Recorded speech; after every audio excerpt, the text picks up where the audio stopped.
पेट के कृमि, पेट के कीड़े, ये छोटे बच्चों को भी होते हैं और बड़ों को भी ये प्रॉब्लम होती है। जिन बच्चों के चेहरे के ऊपर हल्के हल्के सफ़ेद सफ़ेद दाग से हो जाते हैं, गोल गोल चकत्ते चकत्ते हो जाते हैं, जो रात को सोते समय दांत किटकिटाते हैं ऐसे, और सोते सोते जिनके चेहरे से लार पड़ती रहती है, रात को सोते हैं तो जो है वो तकिया गीला हो जाता है, ये पेट में कीड़े के कारण से होता है, पेट में कृमि के कारण से होता है। और पेट में जब कृमि होते हैं तो शरीर कमज़ोर पड़ता जाता है, हीमोग्लोबिन कमज़ोर पड़ जाता है, आदमी का शरीर ही पूरा कमज़ोर पड़ जाता है। किसी किसी को तो बहुत लंबे लंबे कीड़े हो जाते हैं। इसके लिए क्या करें? इसके लिए आड़ू के पत्तों का रस 2-3 चम्मच पी लें। आड़ू के पत्तों का रस पीने से कीड़े मर जाते हैं। मरवा की चटनी खाने से पेट के कीड़े मर जाते हैं। जब भी पेट के कीड़े की दवाई दी जाती है तो कहते हैं कि भाई थोड़ा सा पहले मीठा खा लो और वो कीड़े जो है उस मीठे को खाने के लिए आएंगे, ऊपर से दवा खा लो। तो आप ऐसा भी कर सकते हो कि कोई भी जो है थोड़ा सा मीठा खा लिया, ऊपर से आपने थोड़ी देर के बाद ही आड़ू के पत्तों का रस पी लिया। आड़ू के पत्तों का रस जैसे आप पीते हैं, आड़ू के पत्ते का रस जहाँ भी जाता है वहीं कृमि मर जाता है।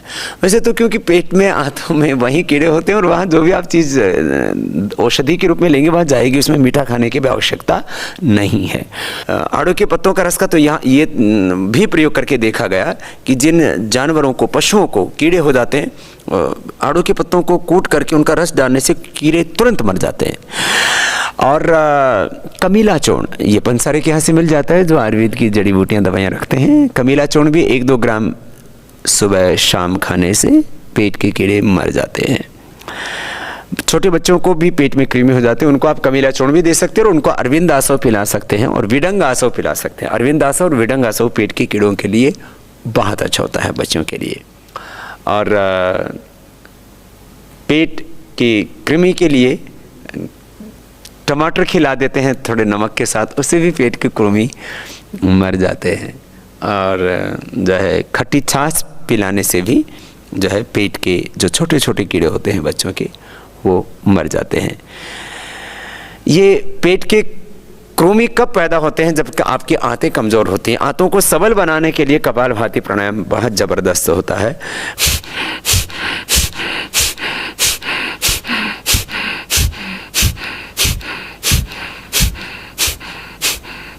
कपालभाति प्राणायाम करने वाले को पेट में कीड़े पैदा ही नहीं होते, और यदि पैदा हो गए हैं तो अपने आप ही मर जाते हैं। जी, मेरे मुंह में छाले होते हैं। अच्छा अच्छा अच्छा। तो आपको एसिडिटी भी रहती है क्या? पेट थोड़ा डाइजेशन की भी प्रॉब्लम है क्या? पित्त की प्रकृति तो नहीं है? नहीं स्वामी जी। कोई एसिडिटी नहीं होती, कब्ज भी नहीं रहता, पसीने ज्यादा नहीं आते, खाली छाले आते हैं? नहीं स्वामी जी, एक ही जगह छाला होता है, तो गरम ठंडा मीठा ऐसा खा लेती हूँ तो छाला हो जाता है, बाकी ऐसा नॉर्मल खाने में नहीं होता है। ठीक है, चलिए। अब मैंने इसलिए पूछा कि छाले का कारण कहीं एसिडिटी तो नहीं। वैसे 99% छाला कब होता है? जब आप कोई गर्म चीज़ें ज़्यादा खा लेते हैं तो उसका असर पेशाब भी पीला हो जाता है, एसिडिटी भी बढ़ जाती है, बवासीर भी हो जाती है, मुंह में छाला भी हो जाता है। 99% तो ये रहता है। किसी किसी की स्किन बहुत सेंसिटिव होती है, उस वजह से भी छाला हो जाता है। और छाला होने के बाद फिर गर्म चीज़ खाओ तो और बढ़ ही जाता है, जैसे बहन जी ने बताया ही।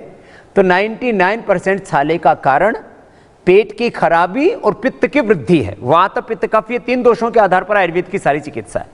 तो चलिए इसका उपाय बताता हूँ, बहुत सरल।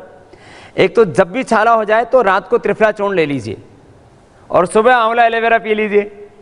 और जिनकी पित्त प्रकृति है वो व्हीट ग्रास ले लीजिए, छाला ठीक।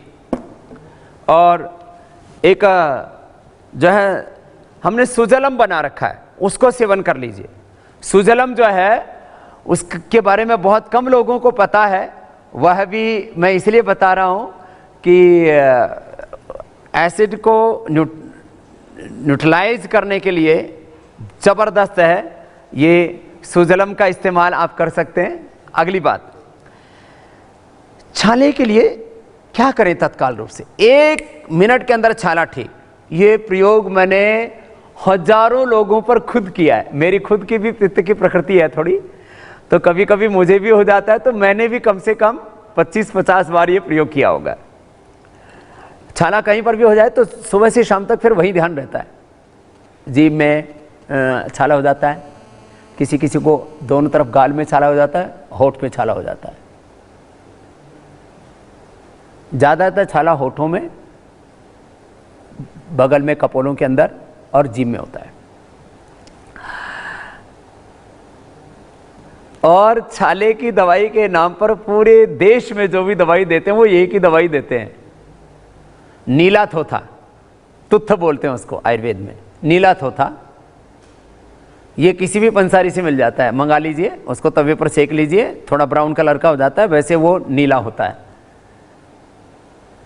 उसमें फिर गैरू मिला करके या राख मिला करके लोग देते हैं। जहां छाला हो रहा है, गैरू या राख उसके अंदर मिला लीजिए, नीले थेथों को भून करके, और फिर जहां छाला हो रहा है वहां लगा लीजिए। ऐसे यहाँ होठ पर हो रहा है तो ऐसे होठ पर ऐसे चुटकी में लीजिए और लगा लीजिए। ऐसे थोड़ी देर में पानी निकलेगा, पूरा घाव भर जाएगा, एक ही बार में छाला ठीक।